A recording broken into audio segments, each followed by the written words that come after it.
Are you a big man? Huh? I'm talking to you. What? You wake up in the morning, you say, I put on my big boy pants. Look, I'm wearing a belt. I got big boy pants on. We got our big boy pants on today because you know what? It's the start of legal tampering. I always want to say illegal tampering, but it's legal tampering. And again, this is Tim with the Online Big Blue, bringing you the best of New York Giants sports talk and entertainment. Legal tampering starts today at noon, Monday. And it runs all the way till the start of the season, which is at 4 p.m. on the 16th, which is Wednesday.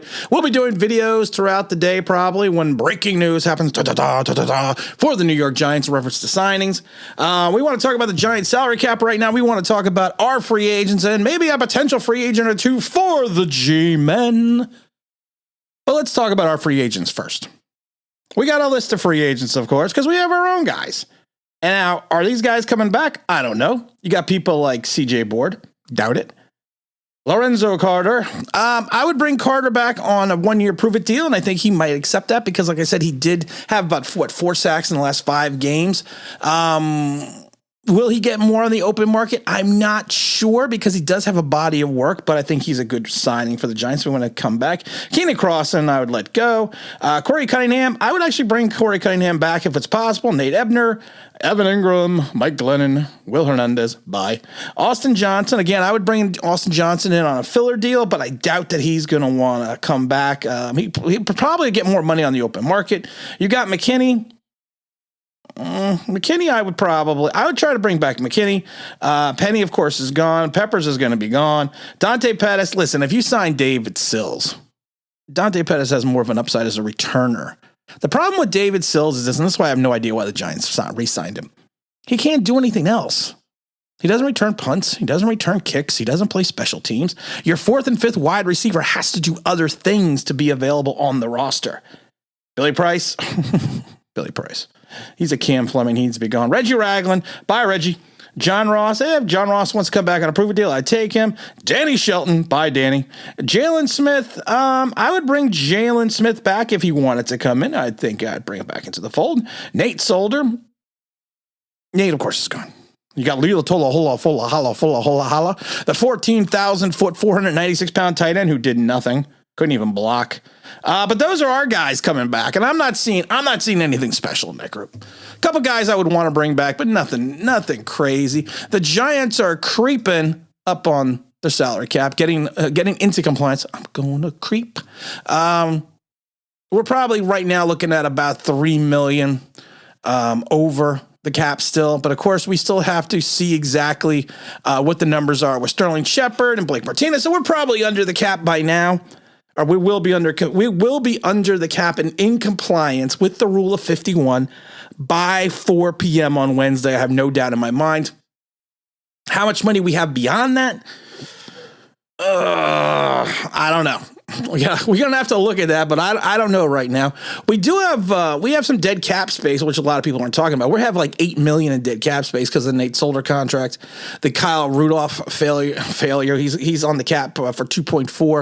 Devontae Booker, of course, is on the cap for $1 million. You still have a Riley Dixon dead cap number of 300,000. You guys still got Sam Beal on the book for 260,000. So for a total of $8 million in dead cap space. Just dead money, I should say, right now. So, that's actually a player, but you always have dead cap space. You can't blame the team on that. So like I said, we're going to get a better idea of what our cap numbers look like once we get a little bit closer. We haven't had the announcements, like I said, in the Sterling Shepard and the Blake Martinez contract. I am still befuddled and dumbfounded why we haven't gone to Leonard Williams even James Bradbury or Kenny G or Dory Jackson and asked them to renegotiate. I'm not asking to add money onto their contracts. I'm asking to move some of the money around, to take away some of the money that is not guaranteed and actually have more of a palatable contract. Because you're looking at $27 million for Leonard Williams. $27 million for Leonard Williams. Lord, why? Why, Lord, why? $27 million for Leonard Williams. That's great. That's just fucking great, man. Now what the fuck are we supposed to do? We're some real pretty shit now, man. We really are, Hudson. We're on the book for, of course, cap number 21 million for Bradbury. The only way we're going to get under this cap and get any type of significant money, not even significant money for free agent, is if we move Bradbury. There's no doubt about that. You still got the $21 million dead cap number for Dory Jackson and 15 million for Dory, 21 for Kenny G. So just between Bradbury and Kenny G, you got $42 million in the cap number. You add on, you have 57 with the Dory. You almost have $60-70 million between four freaking guys. The mismanagement of this cap over the last couple of years has just been crazy. And you know, and it's just, you just look at what this team did and what they were doing, and there were some of us on the outside looking out, going, "What the hell's going on?" And people were like, "You don't know anything." And I always sat there. Doesn't anyone notice this? I feel like I'm taking crazy pills. I felt like I was taking crazy pills for a year because everyone was like, "Don't worry about the cap. Everything will be fine." How did that work out, guys? Was everything fine? So we have to wait and see what Deshane does. We got to see what the Dable does. One player that I did want to talk about briefly was Hayden Hurst. Hayden Hurst was over with the Atlanta Falcons. Of course, the Falcons took over, drafted Kyle Pitt. He's kind of had an up and down career a little bit, I would say, in the last couple seasons. He's shown his wares. He's shown his ability. Last year, he played in 28 games, and of course, 13 games. And of course, this was with Kyle Pitts on the team. He still had 26 receptions for 221. The year prior to that, before Pitt, he had 56, 5 for 571, 10.2 yards catch, 6 touchdowns. And then the year before that with Baltimore, he had 30 and 349 and 13 and 163. I think he's a filler tight end. I think he's a guy that I'm not going to say he can get on the cheap, but I think he's a tight end that can come in here and we can actually have a tight end. He's 6'4", 260 pounds, so he's big enough to block and do what we need him to do.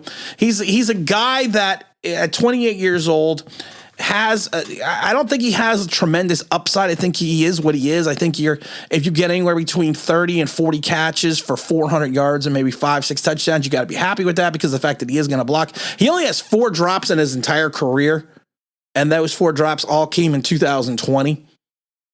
So, I mean, his catch percentage is just crazy for his tight end. And like I said, for a catch percentage for a tight end needs to be fairly high. But like I said, he's a guy that I would probably take a look at. I think you could pick him up. I think you can pick him up at a good clip. I don't think you can. You're not gonna break the bank for him. And you're not going to see the free agency break the bank for him as well. But like I said, I think it would be an interesting guy to grab on and try to grab onto. We got a big announcement coming up probably on, I think we'll do it on Wednesday stream. We're giving back to the subscribers. This is out of my own pocket. Going to do something to give back to everybody. And just as an appreciation, because some people have asked for this, and I want to do it just to show my appreciation for the people that have subscribed over the last 2.5 years that really have supported the channel. If this makes your life a little easier, I hope it does. But we're going to have the announcement on 4 p.m. Wednesday. We have moved the Tuesday stream to Wednesday at 4 p.m. because that's going to coincide with the start of the NFL season. So we'll have to see we'll probably get a lot of signings around there as well. But like I said, big announcement coming up for the fans, for the subscribers. I don't like calling people fans. That's just weird to me.